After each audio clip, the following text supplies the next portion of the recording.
Well, good afternoon, everyone. Good afternoon. Welcome to the Republican Party of Minnesota, the wonderful exhibit area here. And thanks to Barb Suter, all the team. Barb, terrific job. And, my name is Rick Aguilar, and I'm chair of the Hispanic Republican Assembly of Minnesota. And yeah, there are Hispanics in Minnesota. Someone asked me, are there any Hispanics in Minnesota? No, there's only a few, 350,000. But people love our culture here. And I was born and raised in Minnesota, so we love Minnesota, and we love our seasons and everything else. But the reason we're going to be here today is to discuss a political ideas and a good discussion on politics here in Minnesota. And just some stats. Between 1970 and 2015, Minnesota's total population grew by 1.7 million people, arriving at nearly 5.5 million residents by 2015. Well, that's a lot of Minnesotans, right? I don't think they're all living in the Twin City area. I mean, there's maybe half of them. The period between 1990 and 2006 saw particularly steep growth with a 1.1% annual average. While both the U.S.-born populations and foreign-born populations have grown since 1970, the foreign-born populations have grown more quickly. Minnesota had about 113,000 foreign-born residents in 1990, but that number has grown more to 457,000 residents in 2015. Hence our panel. And this panel represents the foreign-born residents here in Minnesota. And I want to introduce our panel. We've had a couple names that are a little tricky for us, but why not, you know? Yeah, well, starting here, on my left here, is Valdemir Lifson. Valdemir? Next to Valdemir, Shiguta Kadibe. And Didi, I'm going to call you. You can pronounce your own name when we introduce you. And last but not least, Faisal Deri. Faisal actually went to the Ramsey County Fair, then he said, wait a minute, I have to go to the State Fair. No, I'm glad you're here, buddy. Thank you. So here's our first question for the panel. And we have our timekeeper, Maria. Are you ready? You have your stopwatch? We're going to give each one of our panelists 2 minutes. But I want to ask each one of you the first question. When and why did you arrive in Minnesota? And what is your career or job? Everybody gave me the honor to talk first. Thank you very much. So my name is Devjyoti Dwivedi. I know it's tough to pronounce, so people call me Didi, which is the abbreviation of my first and last name. So I came to Minnesota in a not so chilly winter of November 2013 because of a job. I got a new job here and as a senior storage engineer in one of the leading data storage company in Eden Prairie. But I immigrated to United States in 2010 when I came to North Dakota, Fargo, from a very hot, humid climate to a very cold climate in the fall of 2010 to pursue my graduate studies. That's pretty much about me. Excellent. Okay, Faisal? Thank you for coming all here. My name is Faisal Deri. Deri, like you could pronounce it like berry, so it's not that hard. I came here about 20 years ago, and the main reason I came here was mainly for education and seeking opportunity. I came to the United States over 20 years ago in New York, and New York was a big city, but I chose to come here and educate myself and also to understand the traditions of Minnesota. The only one thing I would say before, is that I've never done hot dish, but anything else in Minnesota, I'm familiar with those traditions. Oh, hot dish. Ice fishing was one of the first things I've done, and I've done a number of times ice fishing. We didn't have the technology at the time. What I do, I'm a consultant, and I've worked with one of the big 4 accounting firms for over, a little over 15 years, where I worked in the IT, cybersecurity, risk management, and a number of other things. And I will talk about what attracted me to come to Minnesota. Thank you. Well, thank you. My name is Shiktu Kapade. I came as a refugee about 27 years ago, and I too came to North Dakota, Fargo first, and I came at the winter time. And it was the most shocking thing to me that I thought this country didn't have a dirt or a leaf or anything. I thought everything was white, including the people, and so that was very, very shocking to me. I have been here for 27 years. I'm a mother of 2 and a grandmother of 5. And what do? I'm a public speaker and publish author, so those are my books. Well, great. And then last but not least, Valdemir. My name is Vladimir Livson. I came here 27 years ago from the Soviet Union. So I was lucky enough to escape socialist paradise. Why I came here? I dreamed of America since I was a little kid. At the time, it could only be a dream because Soviet Union was behind Iron Curtain. I knew that some of my relatives who immigrated here prospered, and many of those who stayed in the Soviet Union were killed either by Hitler or by Stalin. And there was one more reason. I'm contrarian, so the more Soviet propaganda blamed America on everything, the more I wanted to come here. And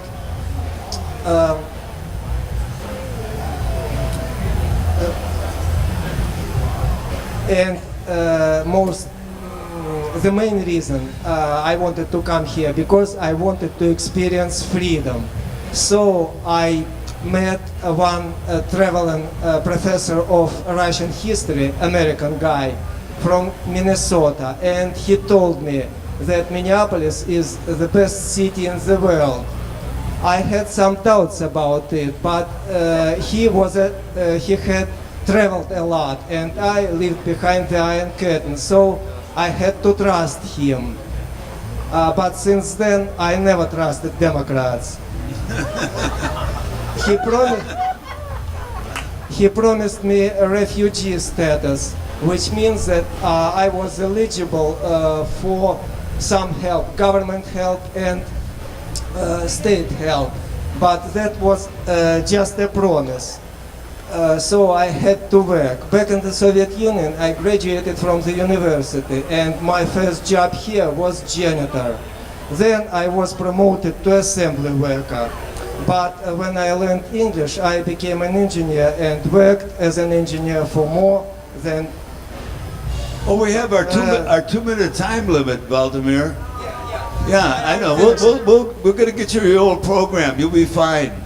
But you know, I met Valdemir at the. We went to the National Republican Convention together in Cleveland, and he was a speaker there. He's terrific. How about a hand for our panelists here? And, I will finish. 20 seconds. Oh yeah. Okay. So, as I said, I worked as an engineer for more than 20 years, and all this time I experienced freedom, and it turned out to be much better than I had expected, and at the same time is much worse, but it is my freedom, my dreams that come true, so I accepted all of it without any reservation. Excellent. Beautiful. Well, here's something I think is important. This question, and we'll start with Shigutu. We'll try with you. When and why did you get involved in politics, and why did you choose the Republican Party? Now, that doesn't imply that everyone up here is a Republican, but we'll ask you the first question. Well, when did I start? This is my first time really involved in to be an activist and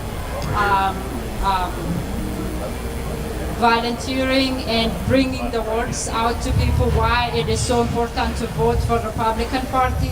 This time, I am a U.S. citizen. I have been just voting but never involved. The reason I did it is because I'm a mother and a grandmother, and the last 8 years what I saw scares me for my children's future and my grandchildren's future.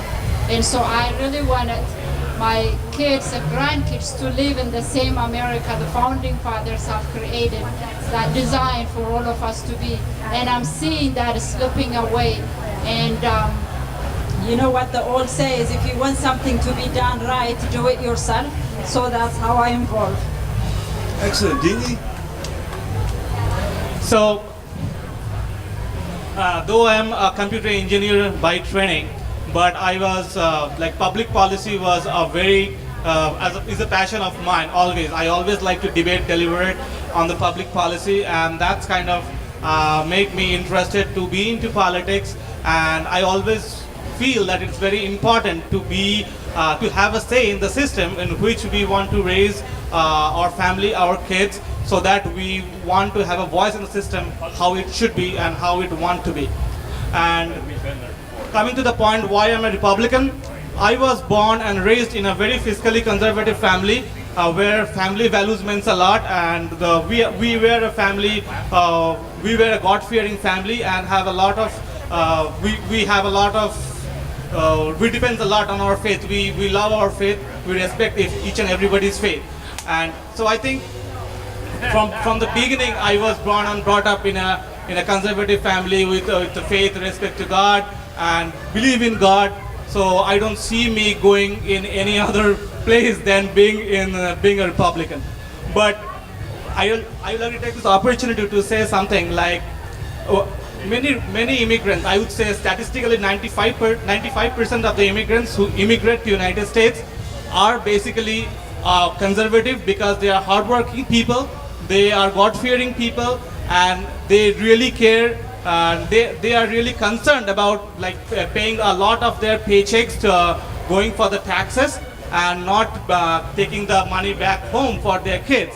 So we basically, most of them, 95% of them are fiscally conservative.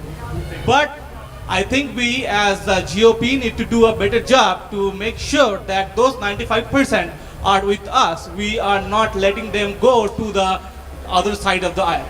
Thank you. Oh, good. Faisal.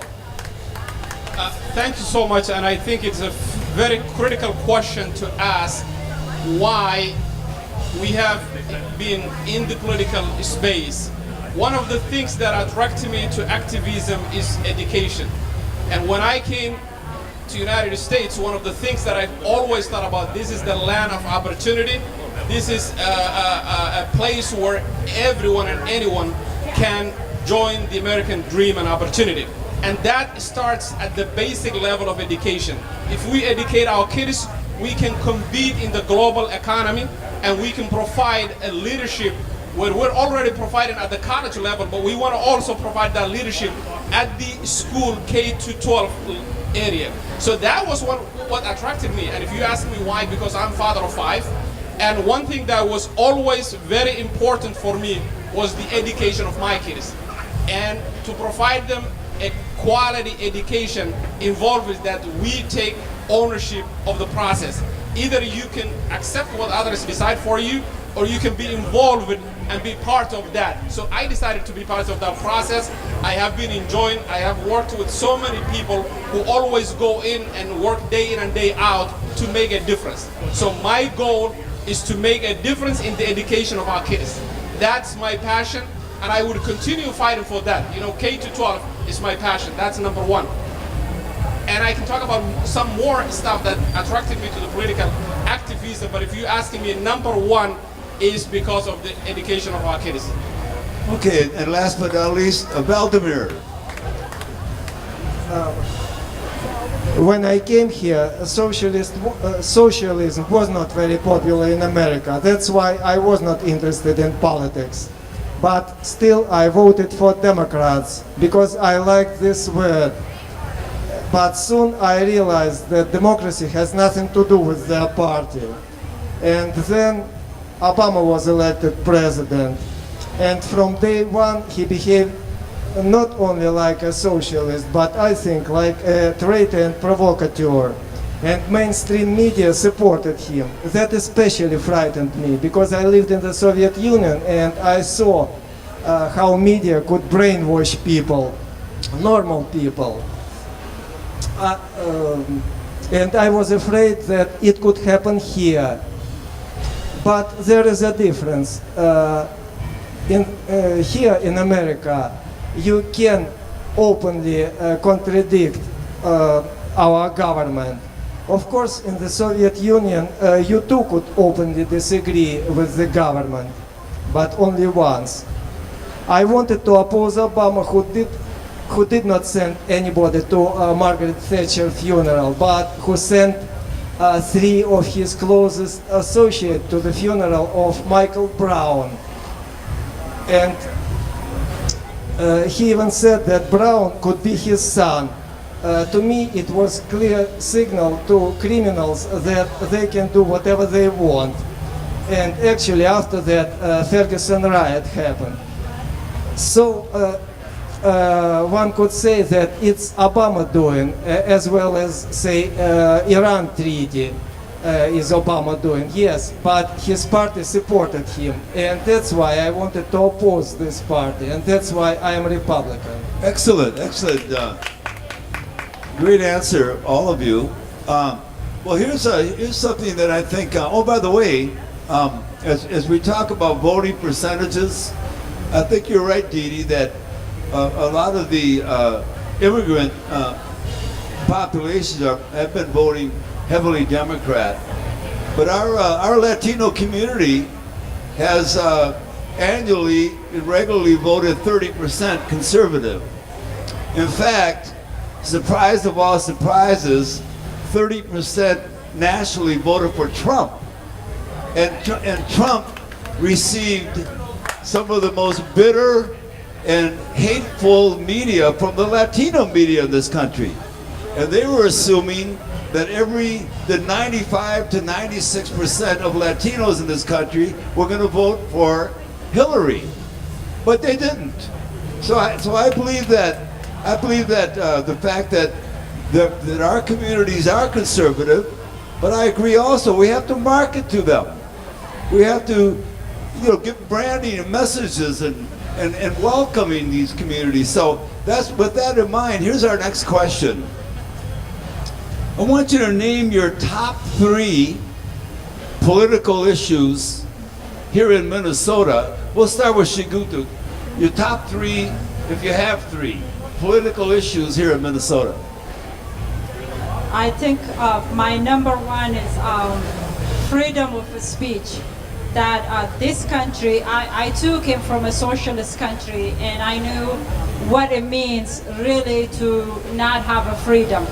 Today, what we're doing at the education places and in our media, even at workplace and families, we really cannot have a healthy debate, and that is not right. We should be able to respect each other and talk our differences.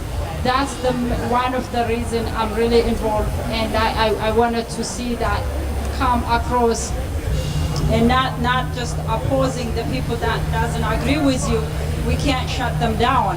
That's not how democracy works. That's not how this country is designed. We're supposed to be having an open debate. When you have an evidence, you are not shoving down on someone else's throat. You are able to present your argument or your point, and then hear the other one also. But if we are just pushing on people, that's called dictatorship. The other thing I really see is our tax money is spent on the things that not cover for everybody. For instance, I'm a very much against abortion, and I don't want my money to go to abortion. There are many things that doesn't really help the society at large, but we're spending money on them because of just lobbyists. Those are the things that I'm really not agreeing on. The other thing is, this country is built in the freedom religion. Today, Christianity has been targeted. That is another thing I'm really very important issue for me. Every Christian had to have the right as any other religion in our country. Very good to know. Dee Dee. So, as far as Minnesota is concerned, I have what I feel are the top 3 priorities is cut the bureaucracy and the red tape so that we can foster growth and entrepreneurship in the state so that we can create more jobs because I'm always pro-job and pro-growth and pro-opportunity. Another thing I really want to say is the reform of the healthcare. We were the first state to join the ACA as MNGOP, and we have to make sure in 2018 that we elect a governor so that we are the first state to go out of ACA. Wow. Faisal. Yes, thank you so much, and I agree with the panelists, those top issues, but I would add a couple others. I think number one is also innovation. How can our state support small entrepreneurs who are innovating and who are competing in the global and technology and innovation?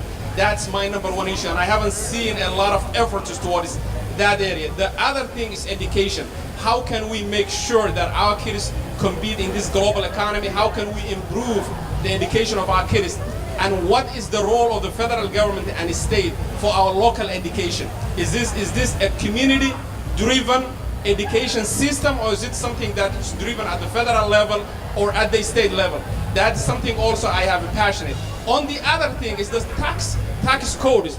Why would we need a lawyer to understand our tax codes? Every single American should be able to understand in one sheet our tax codes. So that's something that I'm really passionate about it.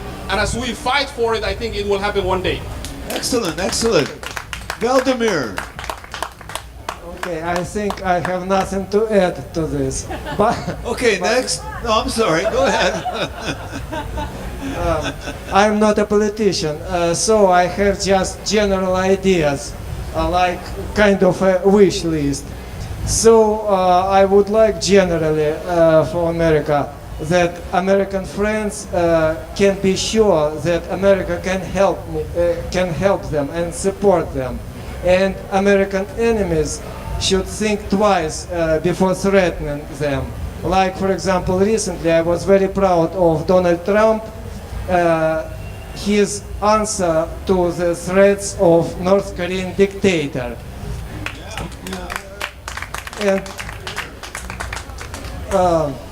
And I would like,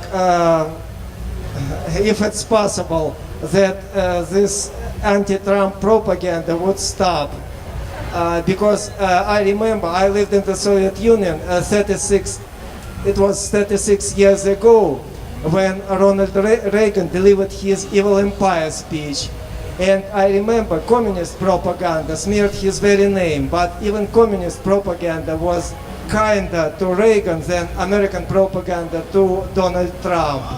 So, Interesting. Okay, well, is there any fake news in Russia then, Valdemir? Would you say there's fake news in Russia?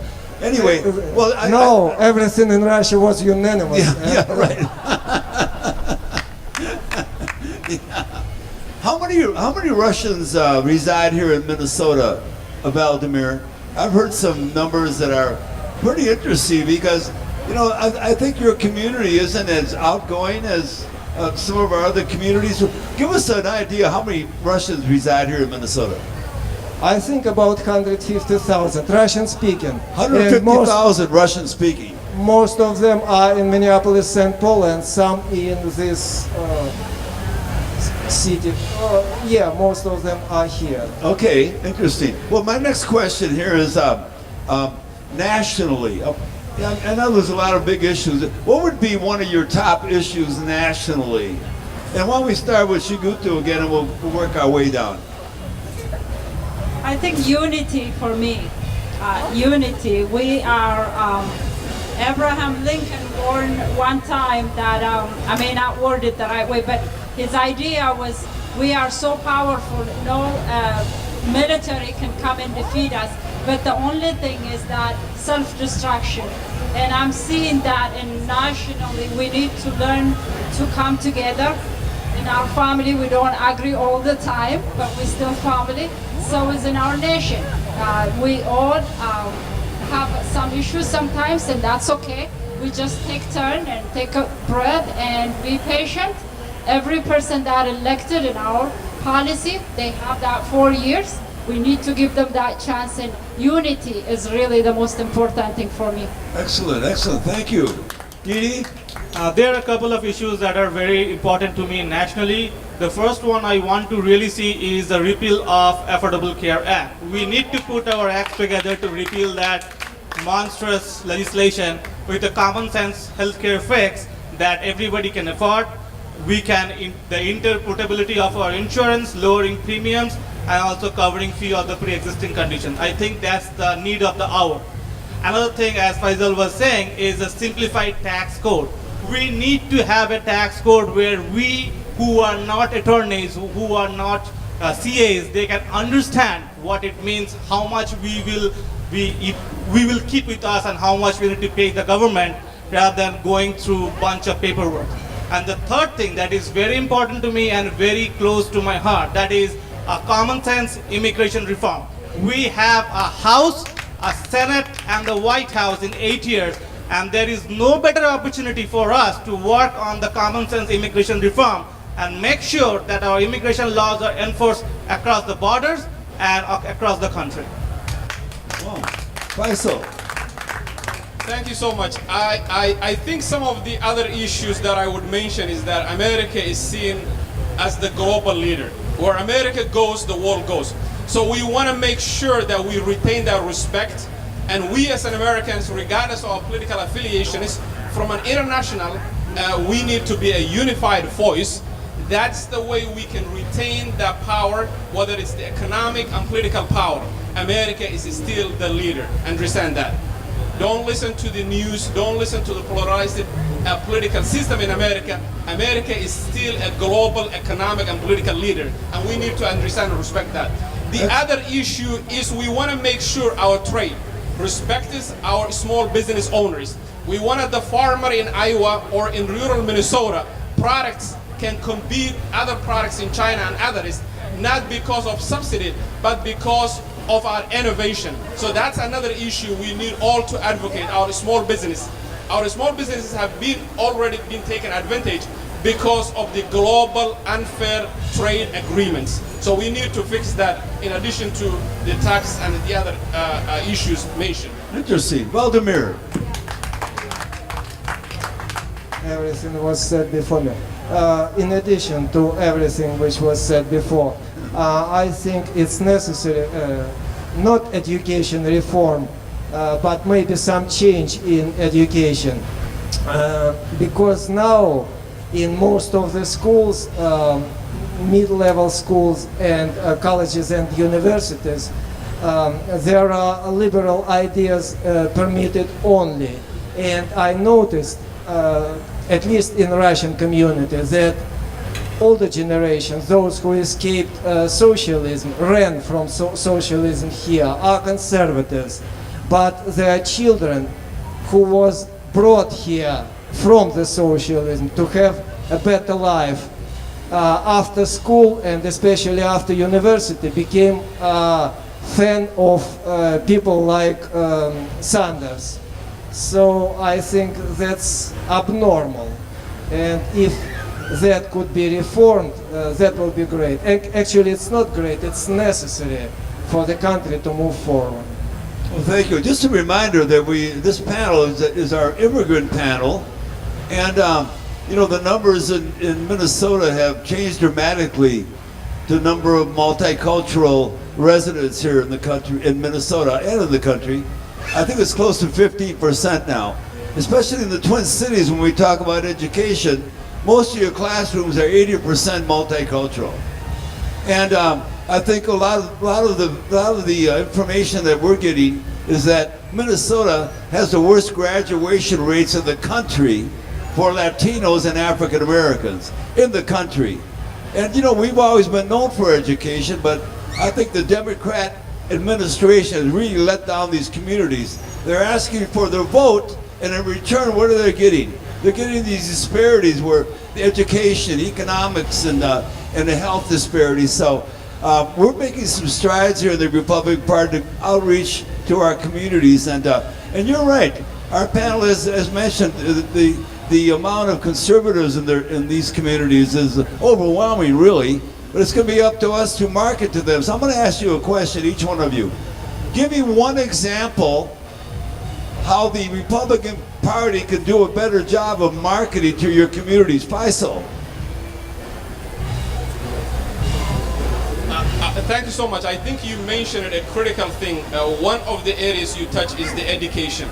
So the ideas within the Republican Party of giving freedom back to communities, if communities understand that choice, where we stand and how we want to value, community involvement in the education of their kids, that is one area we can have an inroads. And also the other area we can have inroads is small business. I said small business because they are 80% of job creation in this country. Understand that, 80%. So we have ideas when we can support small business that are emergent and innovative.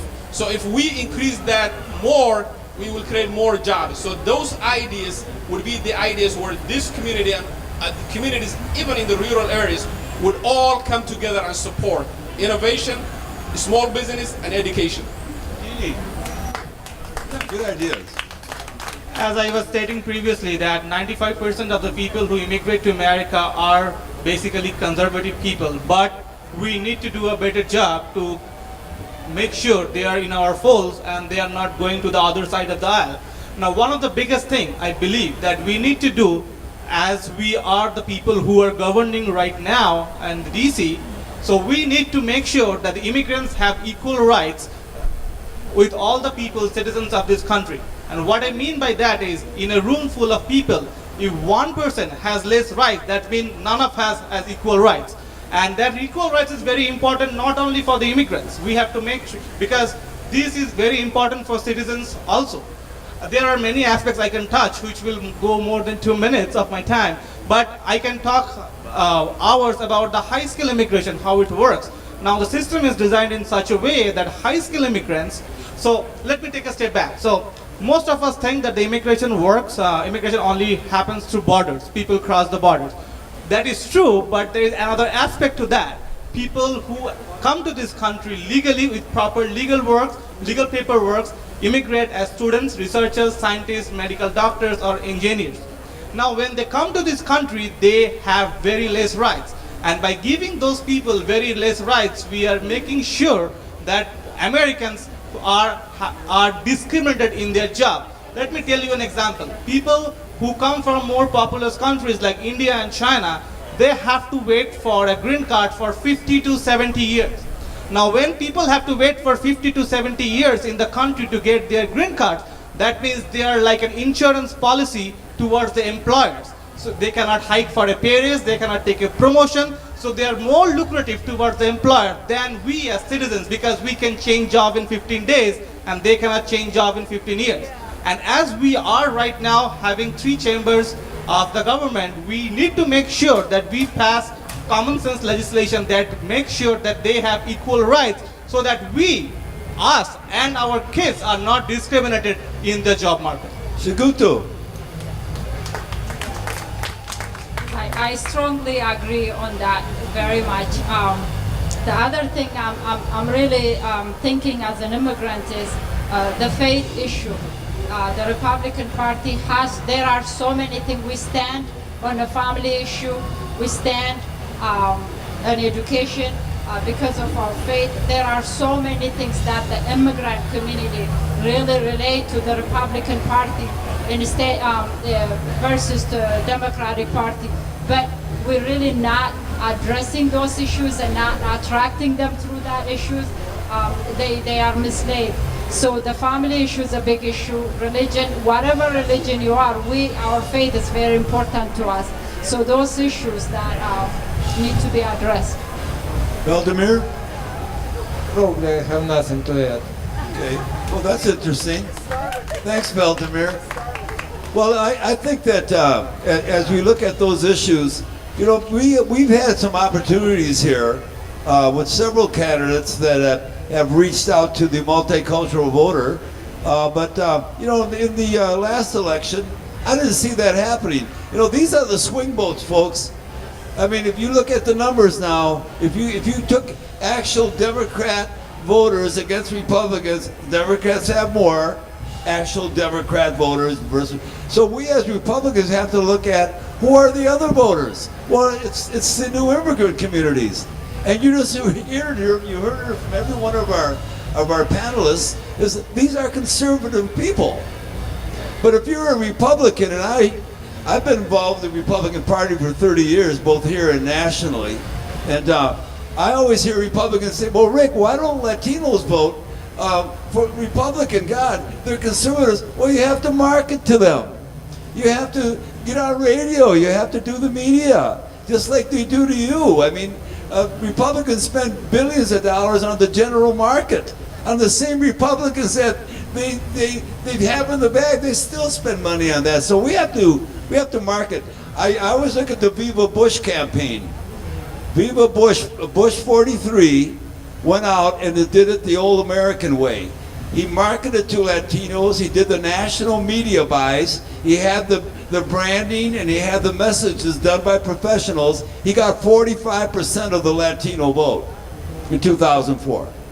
Because he did it the old-fashioned way. This is what we have to learn as Republicans. We're business people. We're marketing people. This is what we do. We're not the Democrats playing the race card. That's their whole strategy, is the race card. I mean, that is their whole strategy. By the way, is that their booth across the way? I see they got a rock band over there. That's not the Democrat booth, is it? Okay. But anyway, we're going to give one more question we have for our panelists. This is important because we know now with the last 4 years has been an effort by the Republican Party for outreach. Here's the results. We now have a Somali affiliate group, the official Somali affiliate of the Republican Party. We also have our first Asian American affiliate group. I'm proud to say that our Hispanic Republican Assembly, we've been involved with the party for 20 years. So we've been a part of the party, and we're so pleased to see the outreach that the Republican Party is making. So as we talk about the Somali affiliate, give us a little bit about that. Faisal, you're one of the founders of that group. How is that going for you? How do you see us growing in your community, growing the fact that there's an opportunity to join the party? You know, I thank you so much again. One thing we always say is that informed citizens is always better than uninformed citizen. So when people are involved in the political system, they understand the platforms of both aisles and they have the right to choose where it fits their interest. So I think one of the strategy we have been building is making sure that people first understand the issues. You know, there's a lot of slogans and rhetoric and political, statements, but actually when you go and dig deep and understand the actual details and issues specifically to the immigrants and others, that's when people can make informed decisions. So I think our goal and strategy is to inform people what the political landscape is and what each political party stands for. So that way they can make their own informed decisions. I think that's the most critical thing, and that is what we have been, struggling to take that marketing strategy that you said, how can we market our issues instead of saying, vote for Republican, vote for Democrat. Those are slogans, but we want to understand what are you actually voting for? What are the democratic platforms and what policies and procedures are they driving? What issues are they driving that is going to help your community? What are the political platforms that the Republicans are driving? Those are what we have been doing. Well, I think it's interesting, Faisal, as just interject something here. In our last state central meeting, there was an historic vote that now has an Asian American, Jennifer Carnahan, is the head of the party in Minnesota. An Asian American, I'll repeat that, a talented, professional, conservative Asian American woman is now the head of our party. And when that vote took place, the voters were I would say the mainstay of the Republican Party, the people that have been involved for years. This wasn't some piped up vote. This is a vote that actually happened. And so I'm really encouraged by that. And I was also encouraged that in our straw vote that we had in our last presidential race, the top vote getter was Marco Rubio. And number 2, Ted Cruz. So, I think our Republican voters, they don't see the multicultural people as immigrants. They see them as conservatives, as talented Republicans. That's the difference with us than the Democrats. The Democrats, their old strategy to tell our communities who to vote for is that the Republicans are racist. That's the whole strategy. And they'll spend all their money, we've seen it in their campaigns, they spend all that money just saying the Republicans, the racists, but they never explain what they're going to do for you. So we're going to close with this. We have a couple more minutes, but I think this is an important question for each one of you. As we look at the Trump administration, what is your thoughts there? This, of course, was an historic election. This is a person who was not part of or he didn't come from the swamp, okay? He wasn't a swamp creature. So what do you think so far of our president and how we're moving? Are we moving in the right direction? I'm going to start with Dee. First of all, I myself was very happy at 9:30 on the November night when I see that it will be not Madam President, it will be Mr. President. Yeah. And I like that because, and one of the greatest things that happened, which I was very happy to see, is that the Indian community as a whole always used to vote for Democrats, but they turned up in numbers and voted for President Trump this time to make sure that he reaches the White House. As far as the last 8 months of the administration is concerned, I would say it was a bumpy ride for Mr. President and the Commander-in-Chief. He's taking some good decisions in the right directions. I would expect a little bit more tweets, which would have really make things smooth and not give that much of fuel to our great fake news to publish all the propaganda. But at the same time, I think he's doing a great job. He has a way to go, and we should give him complete 4 years to run the administration without rhetorics and without all those fake news and all the Democrats nuances. So I really like them. I really like him to run the administration for 4 years. Give him a chance. He's not an establishment guy. He came from outside. He's learning the system. He's trying to make his way out of it. He's doing great. We want him to succeed, and we should make sure that he succeeds, because if he succeeds, America succeeds. That's what we stand for. Me too. I was independent, and the reason I voted for Mr. Trump is that the last 8 years I was not just disappointed on Democrat, I'm also disappointed on Republican, because they have the majority of the House, and yet they did not take the action that need to be taken.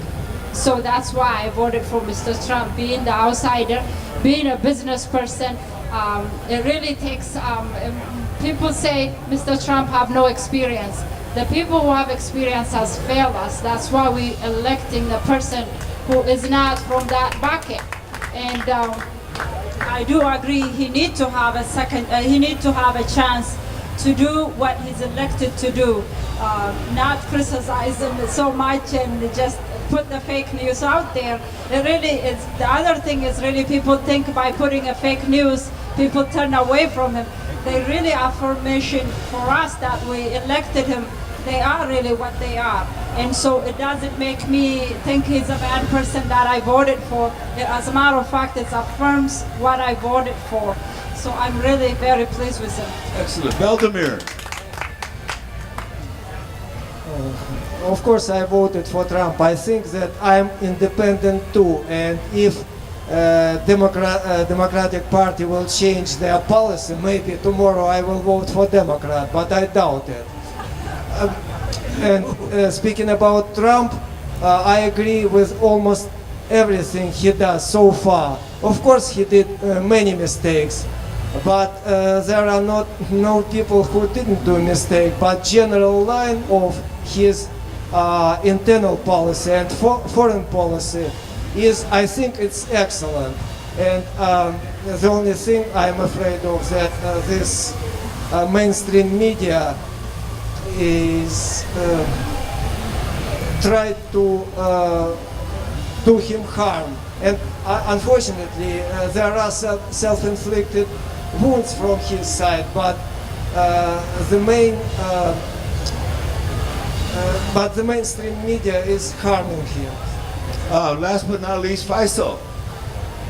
Thank you again. And I would say one thing, for the current administration has created jobs. And if you have been listening to me, I'm so passionate about small businesses.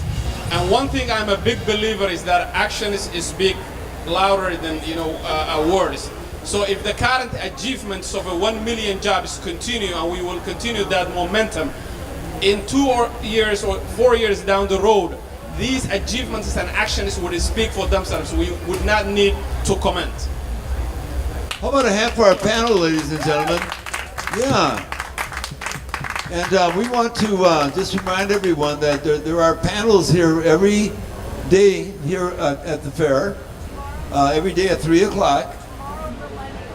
Tomorrow the millennial panel, okay?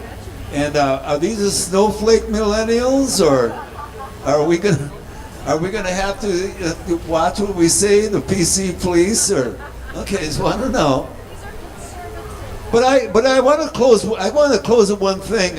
Again, I've been involved with the party for over 30 years, and I'm really pleased that we're heading in the right direction, working with these communities. These are the swing votes, ladies and gentlemen. Don't forget, Norm Coleman lost by 300 votes. It was rigged, but it shouldn't have been that close, right? So we have to reach out to these communities. We have to understand what their needs are. But as we heard today, they're no different than our needs. We want our kids to have a good education. We want a good job. We want good health care. And I think if we really listen to what this panel was saying, they weren't talking about immigration reform in a way that was their number one priority. It's education, it's jobs, it's opportunities. And I think that's what the Republican Party represents. So once again, how about a hand for our panel? My name is Rick Aguilar, and thank you very much.